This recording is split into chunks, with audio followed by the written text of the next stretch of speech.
Hi అండి. నమస్తే. Welcome to అమ్మాయి లోకం. అందరూ ఎలా ఉన్నారు? నేనైతే చాలా బాగున్నాను. మీరందరూ కూడా బాగుండాలని మనస్ఫూర్తిగా కోరుకుంటున్నాను. ఇవాళ మన రెసిపీ వచ్చేసి అటుకులు, పెసరపప్పుతో చాలా హెల్తీ రెసిపీ. ఎలా చేయాలో చూద్దాం. స్కిప్ చేయకుండా చూడండి. ముందుగా ఒక కప్ అటుకులను మిక్సీ జార్‌లోకి తీసుకున్నామనమాట. ఇవి మీడియంగా ఉన్న అటుకులండి. ఈ రెసిపీకొచ్చి మీడియం అటుకులు కానీ, ముద్దటుకులు కానీ తీసుకోండి. దీన్ని రవ్వలాగా చేసుకొని తీసుకొచ్చుకుందాము. దీన్ని పక్కన పెట్టుకుందాం. తర్వాత అదే కప్పుతో ఒక కప్పొచ్చి పెసరపప్పు నానబెట్టుకున్నామండి 30 నిమిషాల పాటు. పప్పు చక్కగా నానిపోయింది. దాన్ని కూడా మిక్సీ జార్‌లోకి మార్చుకుందాం. చిన్న అల్లం ముక్క, ఒక 3 పచ్చిమిర్చి, అరకప్పు నీళ్లు వేసుకొని దీన్ని కొంచెం బరకగా గ్రైండ్ చేసుకుందాం. మరీ మెత్తగా కాకుండాను. పిండిని మిక్సింగ్ బౌల్‌లోకి మార్చుకుందామండి. చూడండి ఈ విధంగా ఉండాలనమాట. కొంచెం బరకగా ఉండాలి. ఇప్పుడు దీంతో పాటు మనం మిక్సీ పట్టుకున్న అటుకులు రవ్వ కూడా వేసేసుకుందాము. వేసి మొత్తం మంచిగా కలుపుకుందామండి. ఇంకా నీళ్ళేమి యాడ్ చేసుకోవద్దు.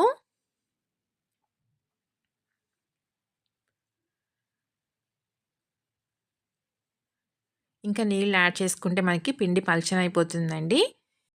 ఈ అటుకుల రవ్వ వేసుకోవటం వల్ల మనకి అందులో ఉన్న నీరంతా కూడా ఇంకా పీల్చేసుకుంటుందండి అటుకులు. మూత పెట్టి ఒక 5 నిమిషాల పాటు పక్కన పెట్టుకుందాం.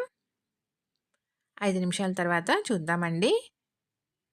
చూడండి మనకి చక్కగా దగ్గర పడిందనమాట. ఈ విధంగానే ఉండాలి మనకి పిండి.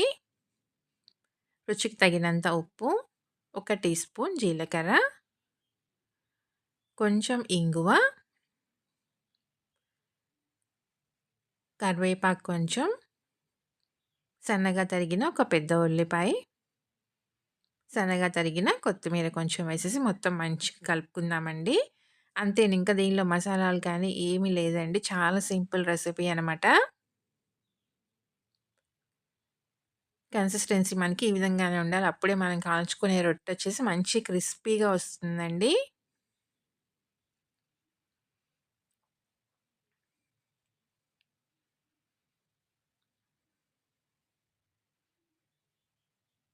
కన్సిస్టెన్సీ మనకి కరెక్ట్‌గా ఉంది. పిండి రెడీ అయిపోయిందండి. దీన్ని పక్కన పెట్టుకుందాం. ఇప్పుడు కడాయి పెట్టుకొని ఒక టేబుల్ స్పూన్ నూనె వేసుకుందాము. మీడియం సైజులో మనం పిండి ముద్ద తీసుకొని చూడండి. దీన్ని పల్చగా ప్రెస్ చేసుకుందాము. ఎంత పల్చగా ప్రెస్ చేసుకుంటే మనకి అంత మంచి కరకరలాడుతా వస్తుందండి. మార్నింగ్ బ్రేక్‌ఫాస్ట్‌లోకి కానివ్వండి, ఈవినింగ్ స్నాక్‌గా కానివ్వండి, డిన్నర్‌లోకి కానివ్వండి ఒక మంచి హెల్తీ రెసిపీ అనమాట.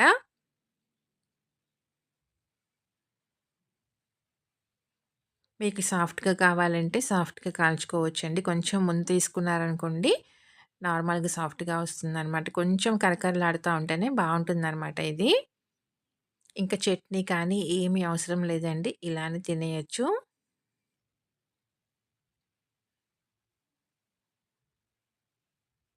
2 పక్కల ఎర్రగా కాల్చి తీసుకుందాం.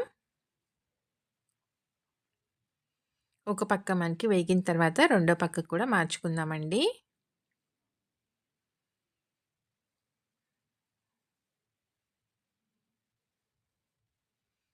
2 పక్కల మనకి చక్కగా వేగిందనమాట. తీసేసుకుందాం ఇంకా. అన్నీ ఇలానే రెడీ చేసుకొని తీసుకుందామండి. తప్పకుండా మీరు ట్రై చేసి చూడండి. మీకు ఎలా వచ్చిందో కూడా నాకు తప్పనిసరిగా కమెంట్ చేయండి. అలానే వీడియో నచ్చినట్లయితే తప్పకుండా సబ్స్క్రైబ్ చేసుకొని ఒక లైక్ ఇచ్చేయండి. మీ ఫ్రెండ్స్‌కి, ఫ్యామిలీ మెంబర్స్‌కి షేర్ చేయండి.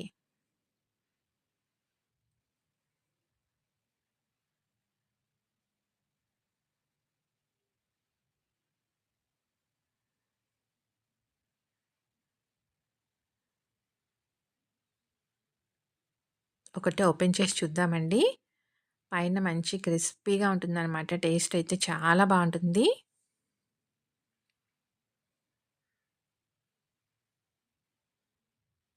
తప్పకుండా మీరు ట్రై చేసి చూడండి. ఈరోజు రెసిపీ అయితే ఇంతేనండి. రేపు ఇంకో కొత్త రెసిపీతో మీ ముందుకొచ్చేస్తాను. Thank you for watching.